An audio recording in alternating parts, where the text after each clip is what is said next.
Tony, un an plus tard, on est de retour à la NBA House. D'abord, on va prendre de tes nouvelles. Comment ça va? Moi, je suis en pleine forme. Je suis très très content d'être ici.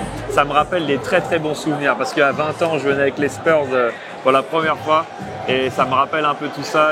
Et là, de voir ça avec cette équipe pour Victor, non, franchement, c'est génial pour le basket français.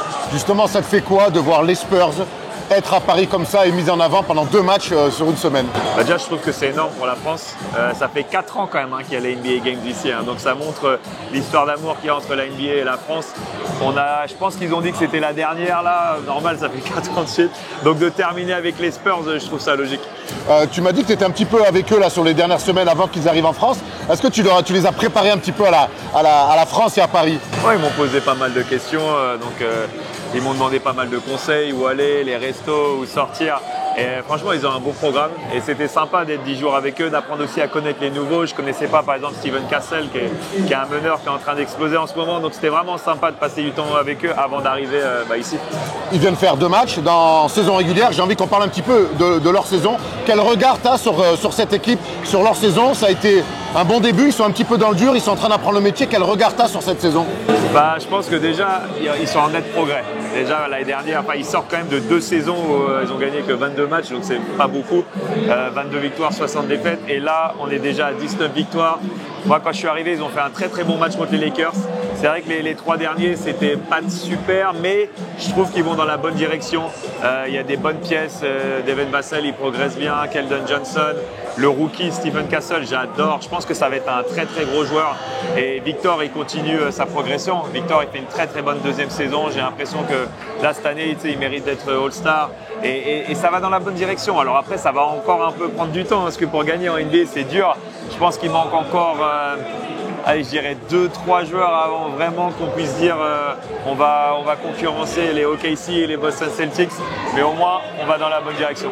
Parle-nous justement de la saison de Victor. Il a commencé un petit peu fatigué et puis il a fait un énorme mois de décembre. Il shoot beaucoup à 3 points, mais il trouve de l'adresse aussi. On aimerait que des fois, il aille plus sur la ligne de lancer. Quel regard tu as sur la saison de Victor? Tu sais, c'est que sa 2e année. Donc moi, je trouve que déjà, il fait une saison incroyable. Je pense qu'il devrait être All-Star. Après, pour l'équilibre, est-ce qu'il shoot à 3 points, tout ça, ça me fait penser à moi à l'époque, entre passer et shooter. Ça, il va trouver l'équilibre. Il va trouver l'équilibre. Il a envie d'être agressif et je pense qu'il est toujours en train de voir comment il va opérer, un peu savoir ses spots en fait sur le terrain. Mais t'imagines, on parle quand même de quelqu'un qui met 24 points de moyenne, 25 points de moyenne et on est en train de se plaindre genre il fait trop ci, il fait trop ça. Moi, je pense que c'est que sa 2e année. Avec le temps, il saura où il sera bon et il arrivera à trouver le juste milieu. On imaginait les Spurs dans la lutte au play-in, ils le sont. On va se projeter un petit peu plus loin. Comment tu les vois sur cette fin de saison? Tu les vois accrocher une place de play-in ou ça va être un petit peu court parce qu'ils sont un peu jeunes? Non, moi je pense qu'ils peuvent accrocher les play-in. Après, tout va dépendre si tout le monde reste en bonne santé. C'est toujours un peu ça. Après, il faut voir les autres équipes. Là, ils sont à la 12e place. Tu dirais que toutes les équipes qui sont au-dessus, s'ils sont en bonne santé, ils devraient continuer. Nous, on est l'équipe jeune. Donc, mais je pense qu'ils peuvent les accrocher. Je pense qu'ils peuvent y arriver. Tout va dépendre là, le mois de janvier, février, c'est toujours un peu les mois durs et après l'All-Star Break, il faut carburer. Mais il faut rester positif. Je pense qu'ils peuvent accrocher une place. Tu parlais des progrès de Victor. Forcément, ces progrès, on a envie de les associer à l'arrivée d'un de tes potes, de tes anciens adversaires, c'est Chris Paul. Toi, tu aurais pu être ce gars-là, cet ancien meneur de jeu comme ça, All-Star, multiple star et qui vient un peu pouponner une future star. Non, franchement, Chris, il fait du très très bon boulot. Et je pense que Chris, il amène justement cette stabilité, tout le monde le respecte. C'est un meneur qui a été très très bon pendant très très longtemps. Et donc pour Victor, forcément, ça peut être que du bonus. Et en plus, je sais qu'ils s'entendent super bien. Chris adore jouer avec lui. Donc j'espère que cette belle entente va continuer pour toute la saison. Il y a un absence sur cette saison, en tout cas sur cette partie de la saison, c'est Greg Popovich. Est-ce que tu as eu des nouvelles de lui un petit peu en direct? Oui, je l'ai vu la semaine dernière. Et c'est vrai qu'il va bien. De toute façon, d'abord, il va bien et il va récupérer. Mais c'est vrai qu'il nous manque là sur un voyage comme ça. C'est dommage d'avoir pas Pop ici en France. On sait comment il adore la France. Il était là pendant les JO cet été. Et je sais qu'il est dégoûté d'être pas là. Mais là, il faut qu'il se concentre sur sa santé. Lui aussi, il va dans la bonne direction et il va récupérer à 100% et il sera de retour quand il sera prêt. Parlons un petit peu aussi de la gestion médiatique quand on est un Victor Wembanyama. Toi, tu as connu ça à ton époque, quand tu arrives en France. tu étais sursollicité. Comment on gère ça 20 ans plus tard? Moi, je pense que Victor, il était programmé pour faire ça. Je pense qu'il était prêt à comment il a été formaté, comment ses parents l'ont éduqué. Je trouve qu'il le gère très très bien. Et toutes les attentes, toute la pression qu'il y a autour de lui, pour moi, il ne peut pas gérer mieux que ça. Je pense que le seul joueur que tu peux comparer, c'est peut-être LeBron James, tu vois, toutes les attentes qu'il y avait avant qu'il arrive en NBA.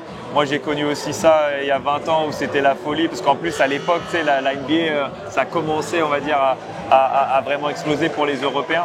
Et Victor, franchement, il gère ça très, très bien. Il y a une question qui me taraude en préparant cette interview. Je me suis dit, imagine Chippy s'il avait joué avec Victor.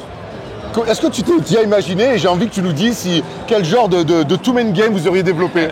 C'est vrai que j'ai jamais ça sent en équipe de France avec les Spurs. Rien que d'y penser là maintenant, je pense qu'on aurait gagné beaucoup plus de médailles d'or avec l'équipe de France. Ah bon? Je pense qu'on aurait battu plus de fois l'Espagne.